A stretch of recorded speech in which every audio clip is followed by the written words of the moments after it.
Hey everyone, my name is Clyde, and this little ship right here is the USS Missouri. Now, Missouri is one of 4 Iowa-class battleships the United States constructed during World War II. She was laid down in January of 1941 and eventually commissioned into the Navy on the 11th of June, 1944. Now, the ship is not eligible for a Golden Barnacle tonight, but that doesn't mean that she's not one of the most well-loved and highly sought-after ships in World of Warships. And in part, that has to do with the ship's historical significance. It was on the deck of this ship where the Japanese formally signed the surrender to the US on September 2nd, 1945, officially ending World War II.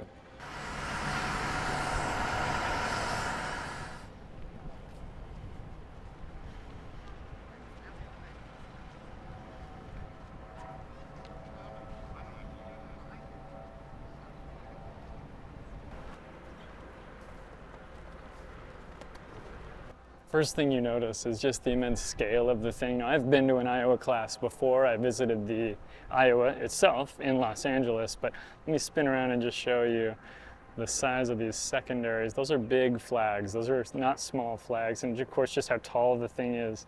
It is a massive structure. And of course, it's not a structure, it's not a building, it's a vehicle, and it goes out and it does business. This is the obligatory Navy Ship Museum gift shop, and this one's in like a hangar style building. Looks pretty rad, actually. Probably worth popping in there at the end of the tour. Having missed out on the actual restaurant, I'm having a corn dog, which will be delicious.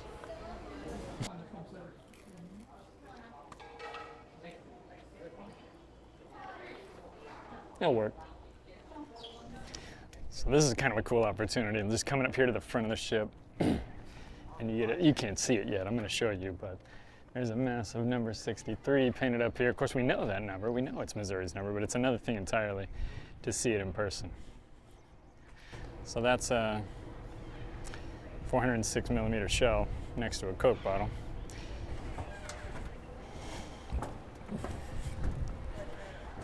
They talk a lot about the teak deck of these battleships, and let me tell you, the deck on the Missouri is way nicer than the deck on the Iowa, and I'm sure the folks who work really hard to make the Iowa as great of a museum as it is wish they had a deck this nice.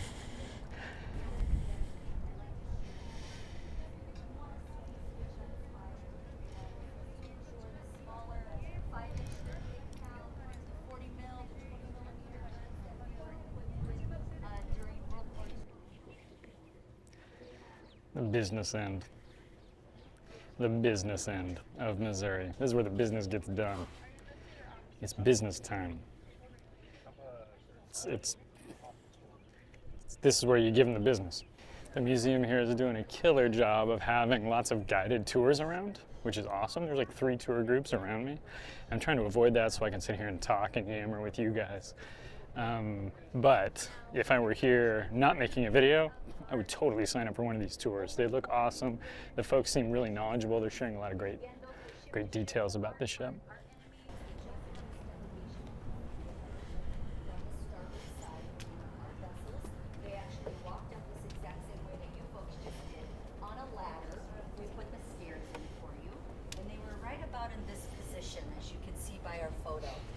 Remember, you're walking in the footsteps of history today.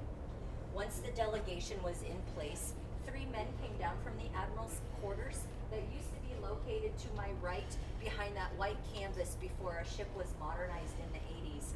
They would be General Douglas MacArthur, Admiral Chester Nimitz, and Admiral William Wolseley. They came down and took their places. Our ceremony commenced at 9:02 a.m. with a brief speech given by General MacArthur. Now, in his speech, he talked about sowing the seeds of peace and the rebuilding of nations. He wasn't a vindictive victor. He talked about freedom, justice, and tolerance. His words were met with great respect by Mr. Toshikazu Kase, number 27 in our delegation. Mr. Kase was the English translator for the group, and he relayed MacArthur's words to put them at ease that day. They didn't know what to expect. They're on board an enemy warship. They don't speak or understand our language, so Mr. Kase translated to ease their worries. Lieutenant General Jonathan Stephen Mayford, who had surrendered in Korea or Philippines, the British Lieutenant General Arthur Day. And as you can see, on the morning of September 2nd,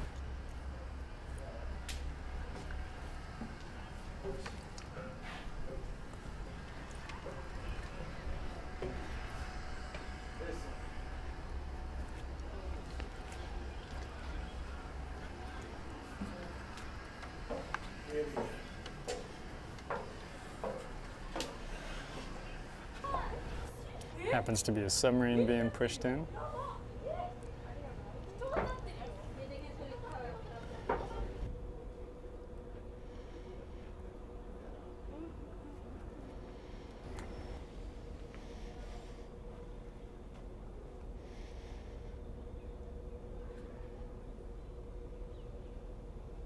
So now we're going to head in here and take a look at the conning tower.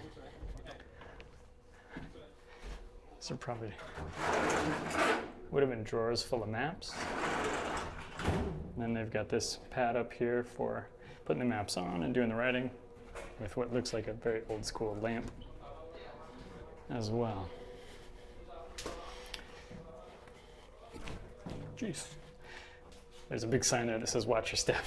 If you've ever taken a look at the armor profile of any battleship in World of Warships, you'd have seen the conning tower. And it's incredibly well armored. And this is what they're talking about. I'm going to sit right here because I can't go in there. But look at how thick this is, solid steel from here to here. And inside here is a whole bunch of important equipment that you can use to fight the ship. And it needs to survive.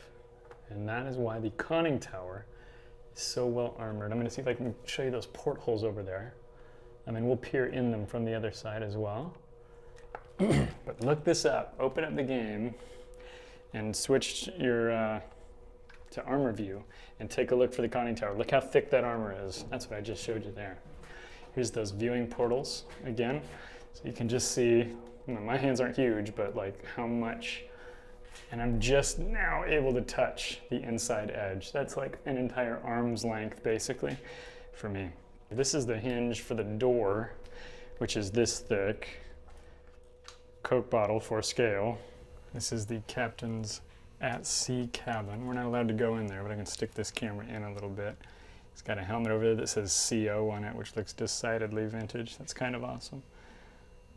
And this is literally right outside where we were just at the conning tower.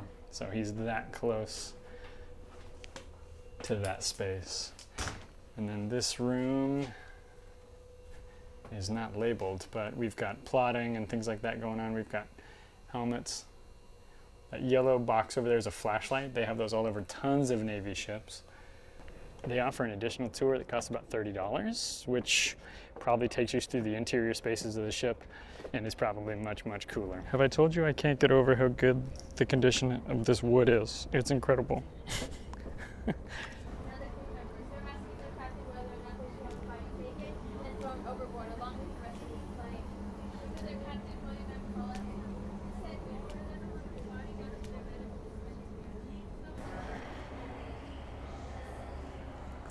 The ceremonial Missouri rug. This, of course, is the aft turret. We're up close. They do have some stoppers in the muzzles right there. And again, just the massive size of these turrets.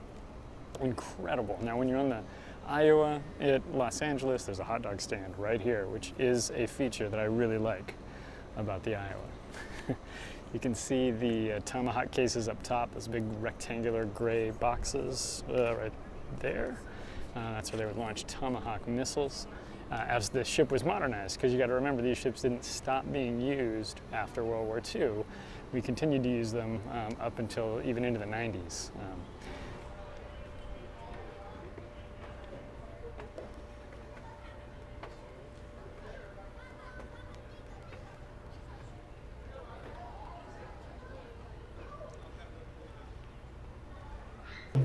So this is inside one of our 5-inch gun mounts, one of the secondary turrets, basically. You can see just how much space, or how little space, these guys had to work. Some of the equipment and some of the shapes of the gear in here. This was a crowded place to be. I imagine it was quite hot as well when these things were in action. You can see more of those yellow flashlights. There's another one here on the wall. Some controls, switches, and buttons.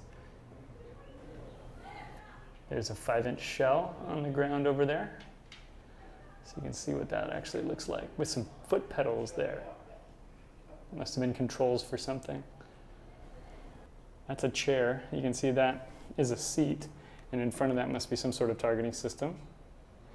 Big red switches and dials. It's amazing how much is in just this one room. You could spend an hour with an expert in here having them explain how everything worked.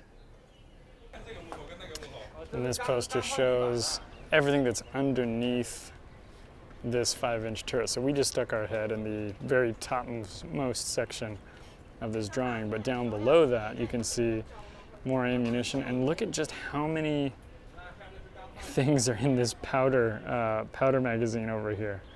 That is just insane. And then of course they've got some hoists here to send the cartridges, I guess, and the projectiles and powder bags up to the next room, the upper handling room, which is this piece. And then this was the piece we just stuck our head into a minute ago.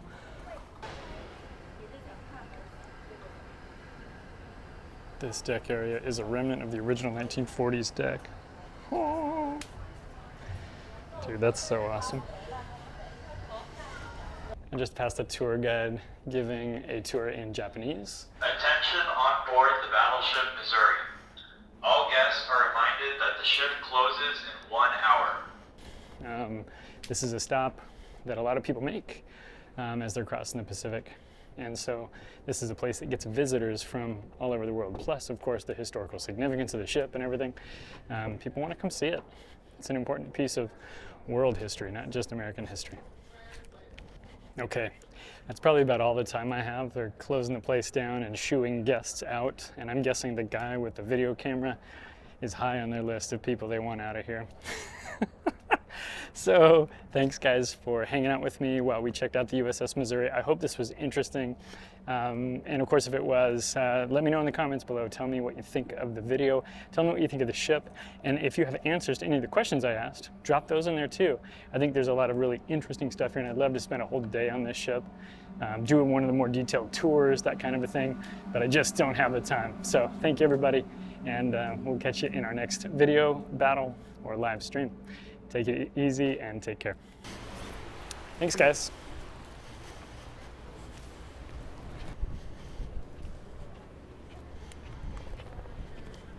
This is how closed they are. They took down all the flags. America is on break. It's okay.